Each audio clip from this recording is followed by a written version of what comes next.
우리 앞뒤 좌우에 계신 분하고 사랑하고 축복합니다. 사랑하고 축복합니다. 사랑하고 축복합니다. 제가 오늘 그 발음이 좀 정확하지 않을 거예요. 왜 그런가 하니까 제가 지난주 목요일 날 이가 한 게 이상이 있어가지고 임플란트를 하는데 아주 오래전에 심어놓은 거를 이제 기둥을 씌웠어요. 기둥을 이제 임플란트 해보신 분은 아시겠습니다만은 임플란트 기둥을 씌웠는데 그 의사가 좀 한 분은 좀 연세가 있고 한 분은 좀 젊은 의사인데 이제 모든 이 작업은 연세 드신 분이 했고 이제 세우는 거는 젊은 분이 했어요. 그러니까 혀로 한번 이렇게 해보라고 그래요. 괜찮냐고. 그때는 괜찮았거든요. 그런데 이제 집에 오고부터 이렇게 저도 모르게 혀가 이제 그 기둥 세운 데 옆에 있으니까 혀가 굉장히 아파요. 근데 거기 보니까 이제 손을 만져보니까 굉장히 좀 이렇게 기둥을 세우고 좀 부드럽게 이렇게 해야 되는데 아주 거칠게 껄끄럽게 해놨더라고. 날카로워. 그래서 제가 손톱으로 이렇게 좀 긁어도 됩니까? 아니면 뭐 빼바로 좀 긁어볼까 이런 생각도 했는데 아픈데도 불구하고 참는 이유는 본을 떠났거든요. 본 떠는데 그걸 또 제가 갈아버리면 본이 이상이 있으면 안 되잖아요. 그래서 이제 이번 주 목요일 날 오라 그랬으니까 그때까지 참으려고 해요. 그 미련해 보이잖아요. 그렇게 아픈데도. 그래도 모처럼 지인 목사님을 모처럼 만나가지고 얘기를 하는데 뭐 얘기를 자꾸 길게 해서 얘기 안 할 수도 없고 얘기하는 중에 뭔가 자꾸 속에서 이상하더라고요. 좀 이렇게 좀 끈적끈적하고 저는 몰랐죠.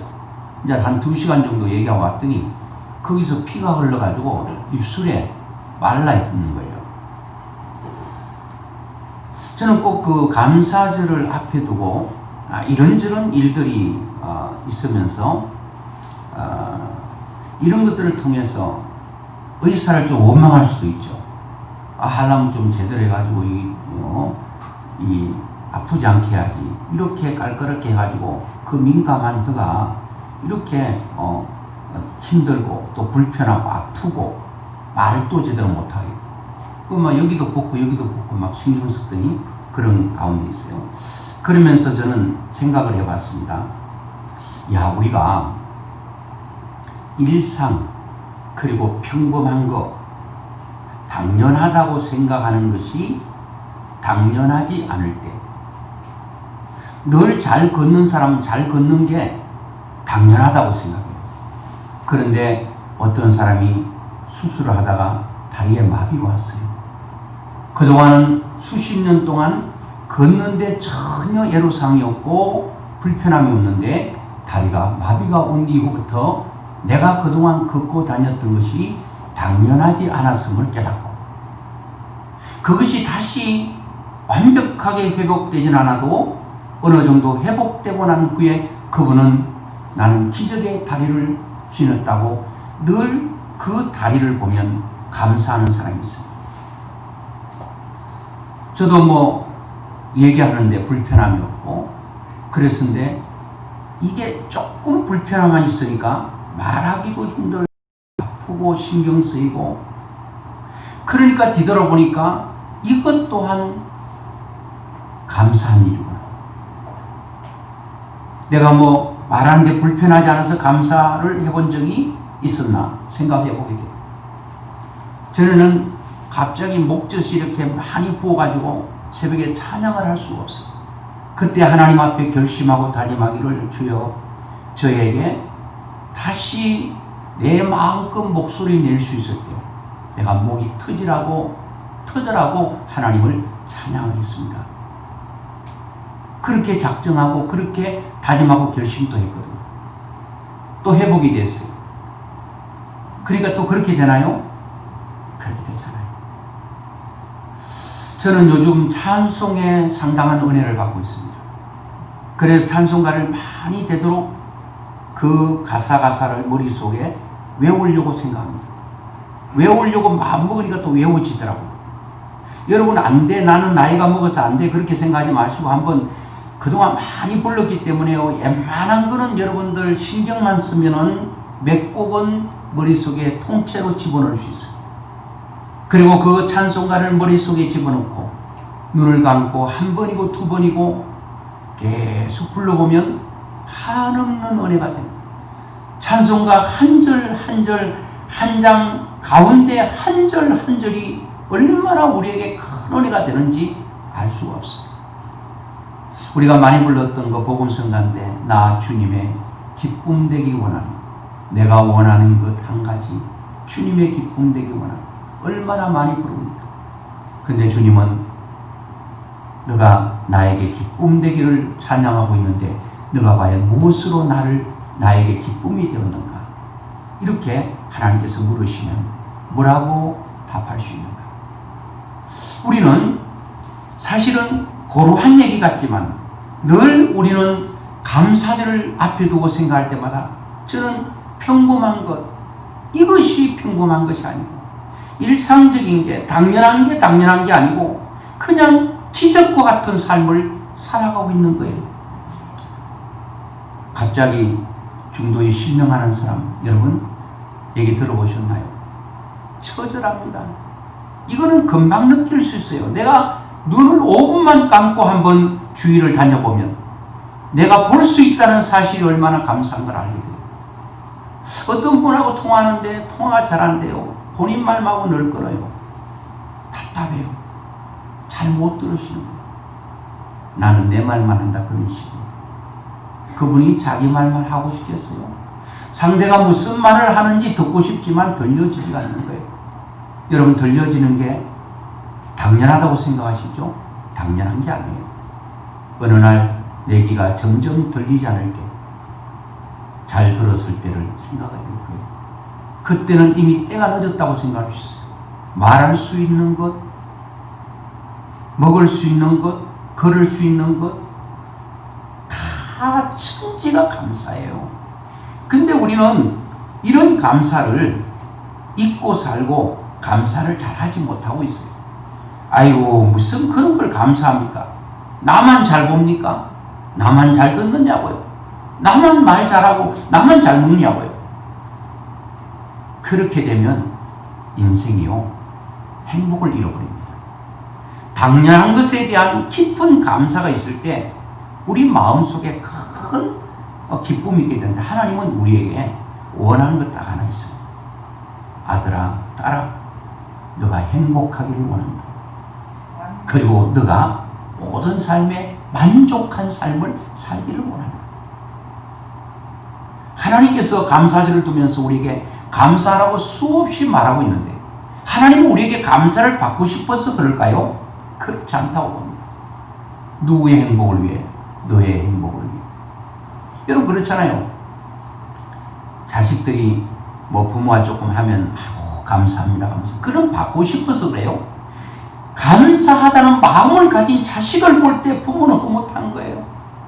기뻐하고 즐거워하면서 그렇게 행복해하는 자식을 보는 그 부모의 마음이 얼마나 기쁘고 행복한지 모른다는 거예요. 하나님은 우리가 행복하기를 원하고 있다. 그것이 하나님의 뜻이라는 거예요. 그런데 사람들은 감사를 잘 하지 못할 때가 많이 있습니다. 여러분 우리는 한번 감사절을 앞에 두고 감사를 한번 생각해 봐야 됩니다. 그냥 평범한 것을 감사하다고 입으로 한번 고백해 보십시오. 달라집니다. 모든 것들이 소중합니다. 내 옆에 있는 아내 영원히 옆에 같이 있지는 못할 거예요. 저도 가끔 소중한 사람들을 생각하면서 이분이 지금은 나와 함께 있지만 어느 날 호련히 나를 떠나간다고 생각할 때 아찔아찔해지는 거 있잖아요. 참 희한하죠. 예수를 믿는 사람들도 어렵게 힘들게 불행하게 살다가 예수를 만나 믿음 안에서 행복하게 살아가요. 또 하나님께서 여러모로 복을 부어주셔서 모든 것이 남부럽지 않게 살아가고 있어요. 잘 돼요. 그러면 하나님께 더 감사하고 더 영광 돌리고 살아야 될 거 아니에요? 그런데요, 신기해요. 떠나갑니다. 이제는 하나님이 내 인생 가운데 필요 없는 존재. 나를 잘 살게 했으면 그것으로 하나님 하실 일 다 하셨어요. 나를 병약한 내 몸을 건강하게 만들었다면 주님은 이제 나에게 필요 없는 존재예요. 주님 필요 없어요. 반대로요, 어떤 사람은 예수 안에서 잘 되다가 어려움이 싹 몰려오면 그냥 떠나갑니다. 하나님이 계시기는 어디 계시오? 이러면서 손가락질하고 하나님을 욕하고 비난하고 원망하면서 하나님을 떠나가는 사람이 있습니다. 오늘 새벽에 큐티가 104편에 보니까 1절부터 쭉 보면 내 영혼아 여호와를 송축하라. 내 속에 있는 것들아 다 여호와를 송축하라. 그러면서 송축해야 될 이유를 쭉 말하고 마지막에 내 평생에 여호와를 영원히 찬양하며 그런 말씀이 있거든요. 시편 기자는 내 평생에 늘 하나님을 송축하겠다. 송축은 감사, 노래 다 똑같은 말이죠. 우리 일생 가운데 살아가면서 좋은 날만 있을까요? 그렇다고 어려운 일만 있을까요? 어려움도 있고 또 좋은 일도 있고 행복할 때도 있고 내 마음에 불행하다고 생각할 때도 있을 거예요. 그런데 시편 기자는 내가 불행하든 행복하든 건강하든 건강하지 않든 잘 되든 잘 안 되든 모든 면에서 하나님을 찬송하며 살겠다. 여러분과 제가 이런 결단으로 살아야 될 줄로 믿습니다. 평생에 하나님만 찬양하며 살려. 저는 그렇게 마음먹고 있습니다. 그러면서 이번 주간 또 생각하기는 하나님, 제가 무엇을 하나님께 해드리면 하나님께 기쁨이 되겠습니까? 이제는 자꾸 나이가 먹어가고 젊은 날에 더 주님 앞에 딴 거 다 접어버리고 오직 하나님께 올인하며 살기로 마음먹고 지금까지 왔는데 지금 저도 이제 나이가 먹어가고 있습니다. 하나님 더 나이가 먹기 전에 더 하나님을 위해서 더 기쁨을 드릴 수 있는 일들을 제가 할 수 있는 것이 무엇일까요?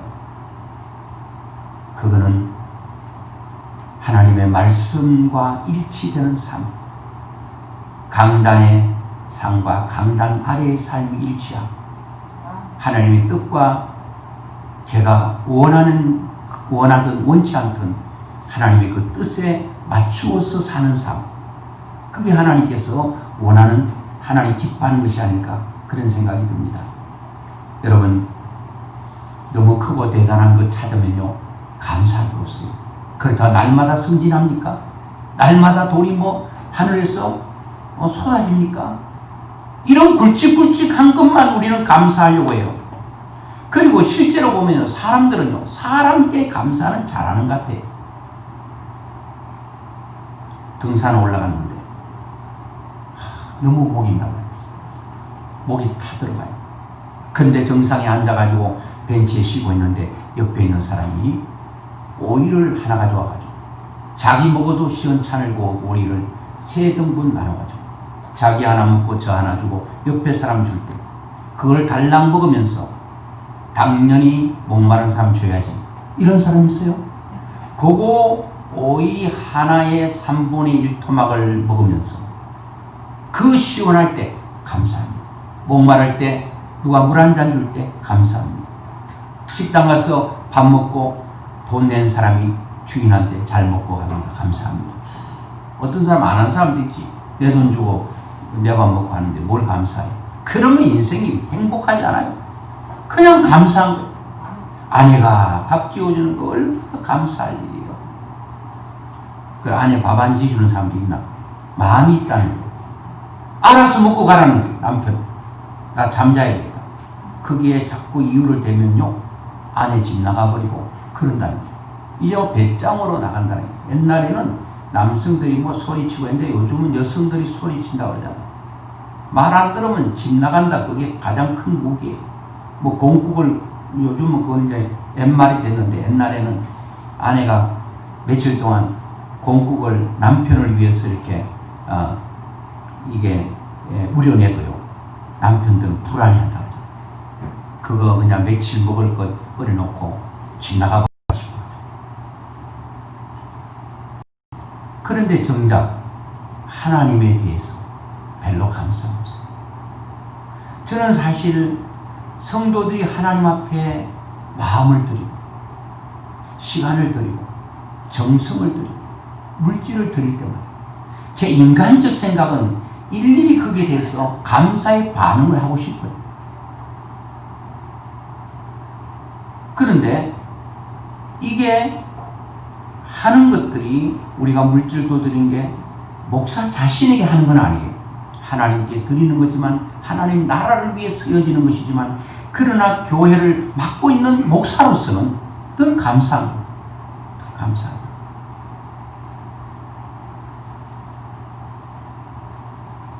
그런데 우리가 감사를 잊어버리고 사는 사람들이 많다는 거예요. 오늘 저는 우리가 누가복음 17장은 제가 설교를 참 많이 한 것 같아요. 근데 여기 볼 때마다 새로운 거예요. 뭐가 새로운가? 오늘 몇 가지를 생각하면서 우리가 감사를 우리 마음속에서 다시 되새겼으면 좋겠다. 그런 생각이 듭니다. 자, 여러분, 오늘 이 말씀은 우리가 같이 봤지만 예수님께서 예루살렘으로 가실 때에 사마리아와 갈릴리 사이로 지나가시다가 예수님이 지나가시는 거예요. 귀회는 지나가 버린 끝이에요. 근데 우리 인생은 그 기회가 올 때에 잘 잡아야 되는 거예요. 기회가. 지나가시다가 한 마을에 들어가시면 나병 환자 10명이 예수를 만나 멀리 서서 소리를 높여 이르되 예수 선생님이여 우리를 불쌍히 여기소서 이렇게 말하고 있습니다. 자, 그러면서 예수님께서 이렇게 자기를 불쌍히 여겨달라고 소리 높여 부르짖는 나병 환자 10명에게 제사장에게로 너희 몸을 갖다 보여라. 그런데 제사장에게 자기들의 몸을 보이러 가다가 자기 나병이 나은 것을 확인하고 한 사람 외에는 9명은 다 떠나가 버리고 한 사람만 예수님께서 하라는 대로 제사장에게 자기 몸을 보이고, 왜 제사장에서 몸을 보이는가 하면 구약 시대 때는 제사장이 이 의사의 역할도 했어요. 나병 환자가 나병 환자인지 아닌지를 진단하고 나병 환자는 격리를 시키고 또 낯선 사람은 이제 제사장이 나았다라고 판정을 하면 그 사람은 나병에서 노임받게 되는 거죠. 자, 이렇게 해서 9명은 가다가 나와버렸기 때문에 이것저것 다 팽개쳐버리고 자기 갈 길로 갔고 한 사람만 예수님께 와서 살해했다 그렇게 말합니다. 그때 예수님께서 10명이 다 나음을 받지 않았냐, 10명이 다 고침을 받지 않았냐, 그런데 왜 한 명만 받느냐, 그 9은 어디에 있느냐고 찾고 있습니다. 저는 이 말씀 속에 하나님은 감사는 한 사람에게 초점을 두기보다는 감사를 잃어버리고 살아가는 9명을 지금 또 주님은 찾고 있다는 거예요. 왜 그러냐? 똑같아요. 부모가 자식이 있는데 9명이 다 그런 대로 잘 살고 있어요. 행복하게 잘 살고 있어요. 그런데 이 행복하게 살고 있는 9명에 대해서 부모는 마음이 든든하고 행복해요. 편안해요. 근데 한 명은 계속 사고치고 완전히 사고뭉치라 사고뭉치. 그런 10명의 자녀가 다 행복하게 사는데 그 10명의 행복이 한 명의 사고치는 자식의 행복으로 덮을 수가 없다는 거예요.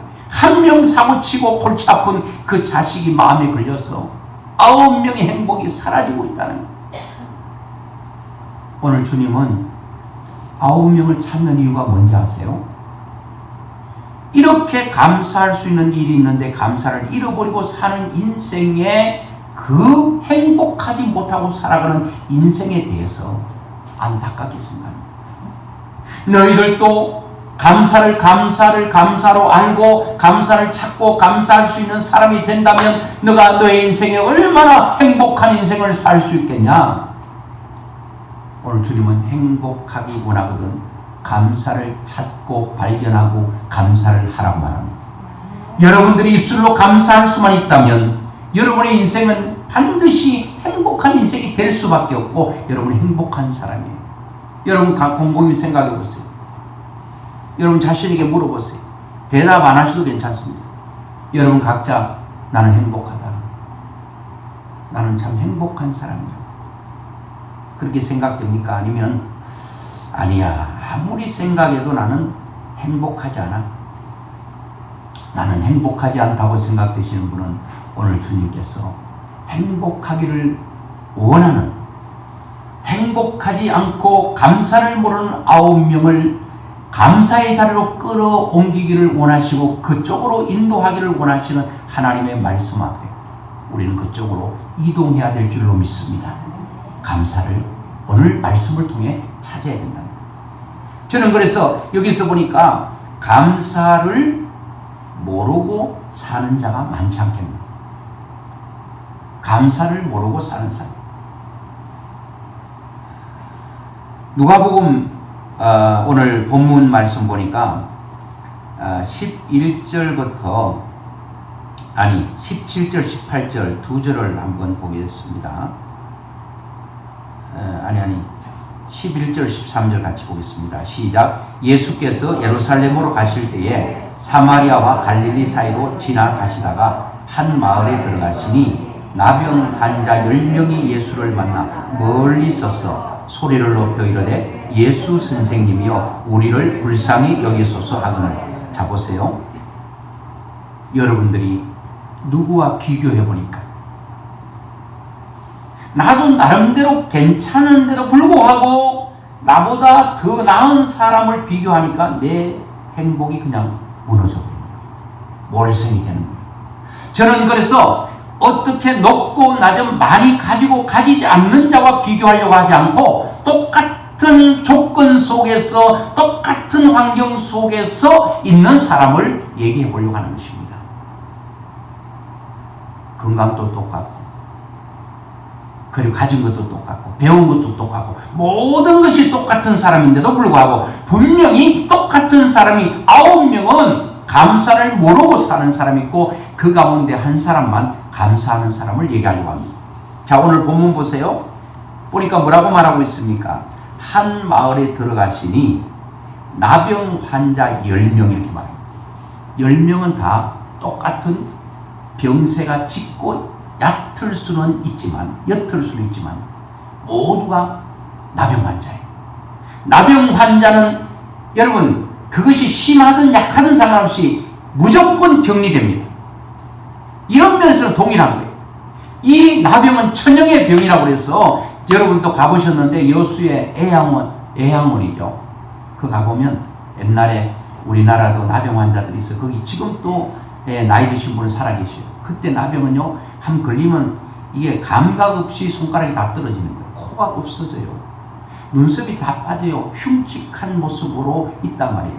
저도 갔더니 거기에 이제 양돈을 하면서 지내고 교회가 있어요. 몽땅손이에요. 그들이요 이 몽땅손으로 교회를 짓다가 돼요.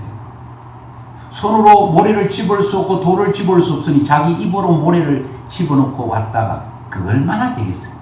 이런 헌신을 통해서 한국교회는 살아있고 그런 사람이 있기에 한국교회는 희망이 있다고 합니다. 그 가보니까 이제 자녀가 나병에 걸렸어요. 얼마나 자식 보고 싶겠어요. 부모는 자식이 걸려있는 나병이 자기에게 없는 병이라 하더라도 함께 지내기를 원할 거예요. 그런데 사회는 지금 사회적 거리를 두라고 하는 것처럼 이거는 사회적 거리 안 둔다 감옥에 집어넣는 거 아니잖아요. 그런데 나병은 걸리면 무조건 격리해요. 그래가지고 배를 태워가지고 그 강을 건너서 거기에 사람들을 다 거기에 집단생활하고 자기들이 나병 환자니까 자기들끼리는 걸리고 이게 전염되더라도 그런데 어느 한 장소 가봤더니 설명하는 거 봤더니 여기에 줄을 긋고 굉장한 거리를 두고 여기도 철조망 해놓고 저쪽에서는 사랑하는 자식이 나병 환자로 있어요. 여기는 엄마가 아들의 모습을 바라보면서 손도 잡지 못하고 호응하지도 못하고 아무것도 못하고 그냥 저 멀리 있는 내 아들, 내 딸, 저 멀리 계시는 우리 어머니, 우리 아버지 그냥 형체만 보다가 울다가 헤어지는 이게 여러분 나병입니다. 그러니까 이렇게 살아가는 사람에게 무슨 감사가 있겠습니까? 그러니까 예수님께서 지나갈 때 나병 환자 10명이 예수를 만나 멀리 서서 소리를 높였다는 것은 왜 멀리 섰죠? 나병 환자는 격리되어 있기 때문에 정상적인 사람과 가까이 있을 수가 없어요. 완전히 왕이라도요, 나병이 되면은 별궁을 만들어 가지고 집어넣고 거기에 여러분 그 음식을 그 식구통을 통해 집어넣어줍니다. 거기서 죽어요. 우시아가 그랬잖아요. 왕이라도 상관없어요. 여러분 누구라도 나병이 걸리니까 격리되는 거예요. 나병 환자 10명이 똑같은 환경에 주어졌단 말이에요. 그런데 주님은 이 10명을 똑같이 회복의 은혜를 주셨어요. 여러분 고쳐지는 놀라운 역사를 줬어요. 여러분은 똑같은 상황 가운데서도 이렇게 사람들이 차이가 난다는 거예요. 그래 17절 18절 한번 보겠습니다. 예수께서 대답하여 이르시되 10사람이 다 깨끗함을 받지 아니하였느냐? 그 9은 어디 있느냐? 이 이방인 외에는 하나님께 영광을 돌리러 돌아온 자가 없느냐 하시고,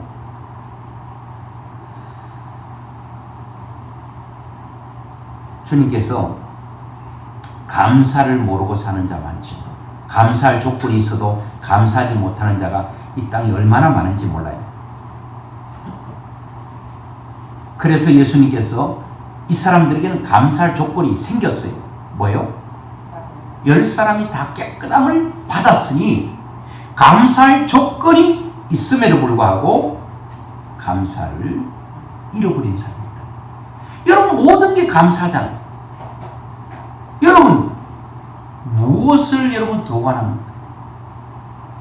아이고 우리 자식 공부 좀 더 잘했으면, 아이고 돈 좀 더 잘 벌었으면, 아유 세상에 끝도 한도 없는 그 욕심, 그렇다고 인생을 여러분 대충 그냥 살라는 얘기가 아니에요.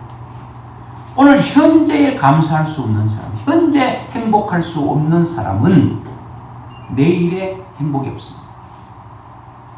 여러분 아마 그 파랑새라고 하는 소설도 있잖아요. 어떤 사람이 남매가 있는데 늙은 어떤 어르신이 와가지고 파랑새 한 마리 잡아오면 병든 아이가 사는데 그 두 남매에게 파랑새 좀 잡아라. 그래서 그 아이를 살리기 위해서 그 어르신의 얘기를 듣고 두 남매가 파랑새를 잡으러 쫓아갑니다. 이 산 저 산 헤매면 쫓아갔는데 결국은 파랑새를 잡지 못했어요. 보지도 못했어요. 그런데 허덕이고 힘들어 지쳐서 집에 오니까 자기 집 안에 그 새장 안에 파랑새가 들어있는 거예요. 아, 파랑새가 내 집에 있었구나. 그 파랑새를 잡으려고 파랑새가 들어있는 새장 문을 여는데 파랑새가 날아가 버렸습니다. 오늘 여러분 우리의 파랑새는 행복을 말하잖아요. 행복이 저 멀리 있지 않아요. 행복이 여러분 구만리 장치 멀리 있지도 않아요. 가장 가까이 내 마음에 파랑새가 있고 내 마음에 행복이 있고 내 옆에 사람이 나의 행복을 위해 존재하는 사람, 내 가족, 모든 것들이 행복이 아니겠어요? 저 산놈에 가면 뭐가 있겠지? 아무리 넘어도 내가 원하는 행복, 행운은 없는 거예요. 우리가 말하기를 크로바 지금 잘하는데 매일 크로바를 사람들이 막 찾잖아요. 전에는 여기 수원천에 크로바들이 있더니 요즘은 크로바가 싹 다 캐내버리고 없어요. 그러니까 가끔 이제 저도 옛날로 돌아가지고 동심으로 돌아가서 크로바 이 밭이 있으면 그 속에서 네잎 크로바를 찾으려고 이렇게 헤쳐보면 네이크로바가 잘 없어요. 전체가 세이크로바. 이 네이크로바를 왜 찾죠? 이게 꽃말이 행운이야, 행운. 기적이야, 기적. 근데 사람은 네이크로바를 찾기 위해서 그 많은 세이크로바의 꽃말은 행복입니다. 행복을 발로 다 짓밟아버리고 구두발로 다 뭉개버리고 하나의 행운이라고 있지도 않는 그 네이크로만 찾으려고 혈안이 껴 있는 사람 많잖아요. 천지가 여러분 눈에 보이는 게 다 세이크로바처럼 행복이에요.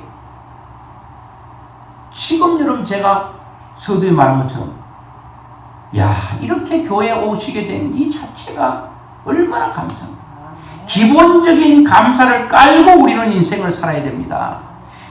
여러분 우리가 예수 믿게 된 거 이거 얼마나 큰 축복인지 몰라요. 저는 이번 주도 사람들이 물어보는 게 많잖아요. 언제 예수님을 인격적으로 만났냐.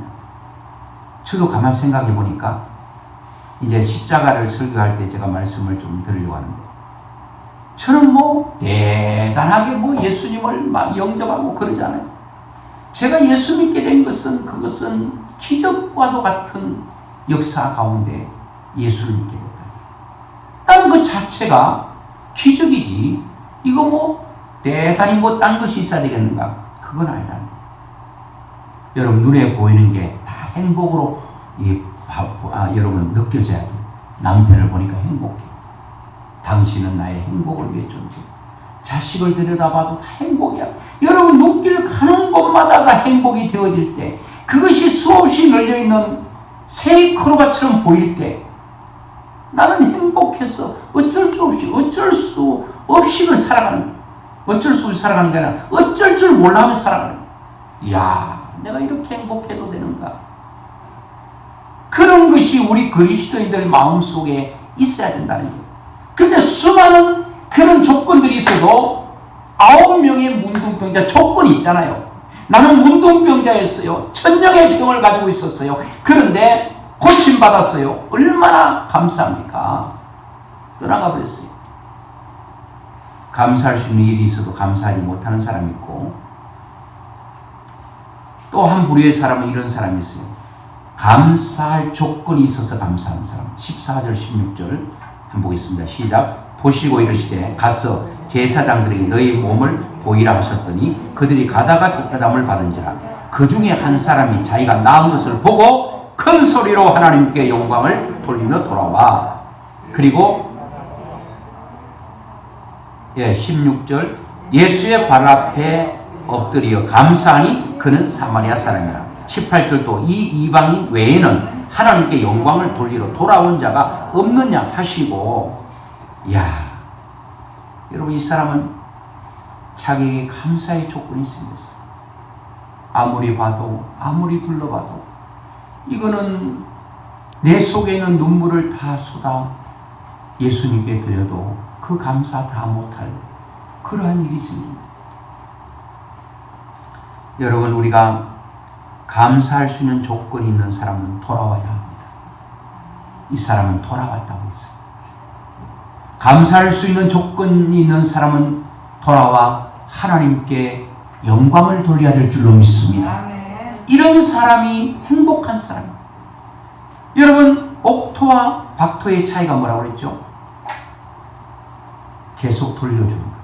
하늘이 비를 주면 땅이 하늘로 올려주고 하늘이 내려주면 또 땅은 하늘로 올려주고 이렇게 되면 옥토가 돼요.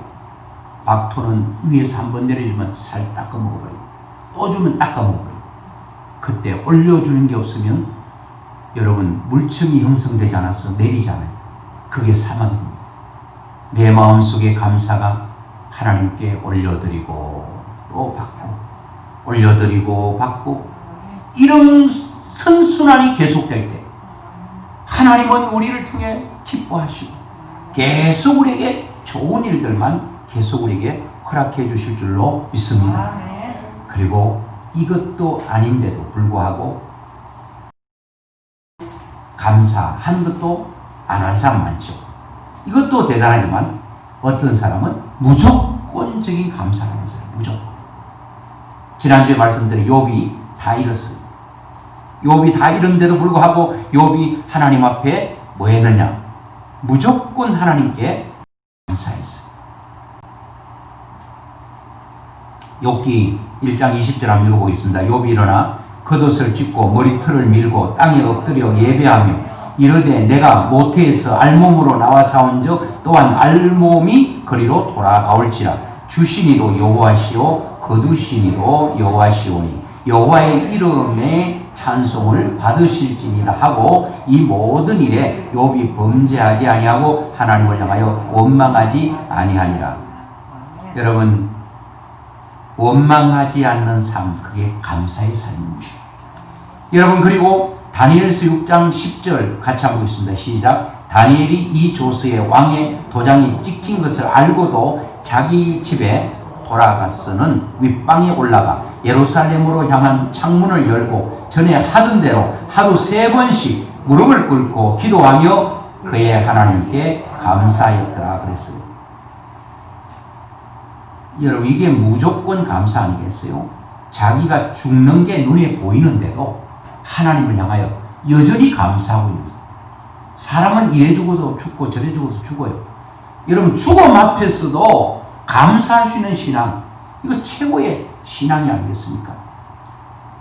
여러분, 우리는 감사할 수 있는 조건이 있음에도 감사할 수 없는 사람, 감사할 수 있는 조건만 있을 때만 감사하는 사람. 나는 감사할 조건이 있든 없든 나는 전천후 감사하는 사람. 하나님은 이런 사람을 향하여 범사에 뭐하라? 감사하라. 한 절만 보고 말씀을 맺으려고 하는데요. 자, 감사에 우리가 해야 될 일들이 많이 있는데 그 가운데 우리가 무슨 감사를 하나님 앞에 드려야 되는가?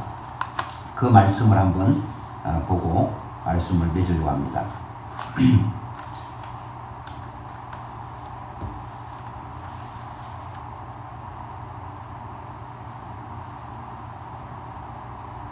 예. 그 누가복음 17장 19절 하나님께서 감사를 하는 자들에게 주시는 축복이 많이 있는데 그 가운데 19절을 한번 보겠습니다. 시작. 그에게 이르시되 일어나 가라 내 믿음이 너를 구원하였느니라. 감사를 작은 감사를 하면 큰 감사를 하는데 여러분, 육 고친 거는, 나병 고친 거는 여러분 이것으로 끝나요. 7, 80 살다가 끝나요. 그런데 중요한 것은 뭔가 하면 내 영혼입니다. 여러분, 감사는 자꾸 커진다는 사실을 아셔야 됩니다. 작은 감사가 큰 감사예요. 여러분, 육의 감사가 영적인 감사로 바꾸어지고 시편 9편 1절 이제 마지막으로 한번 읽겠습니다. 어떻게 우리가 감사해야 되는가? 시작. 내가 전심으로 여호와께 감사하오며 주의 모든 기한 일들을 전파하리다. 여러분, 감사는요 어떻게 해야 된다고요? 따라합시다. 전심으로. 전심으로. 전심이 뭐예요? 여러분, 마음, 그 다음 말, 그 다음 행동, 그 다음 헌신, 그 다음 물질, 이 모든 것들이 전심으로. 시편 9편 1절을 기록했던 시편 기자는 전심으로 감사한대요. 입술로 이렇게 얕은 감사가 아니라 내 마음속 깊은 곳으로부터 마음의 감사가 가장 중요하죠. 이 마음이 없으면요 입으로 안 나옵니다. 입으로 안 나오는데 어떻게 행동이 나옵니까? 행동이 없는데 어떻게 물질이 있겠습니까? 이런 마음이 있으면요 다 돼요. 다 돼요. 전심, 온 마음을 다해서 하나님 앞에 한번 우리가 감사를 해서 다음 주에도 우리 감사의 메시지를 들을 텐데요. 여러분, 오늘 귀한 말씀을 통해서 우리가 느껴야 될 것이 뭔가 하면 여러분, 대단한 것에 대해서 감사를 하지 말고 아주 평범한 것, 일상적인 감사를 기본으로 해서 하나님께서 주실 때마다 감사를 하는 귀한 축복이 여러분과 저에게 있기를 주의 이름으로 축원합니다.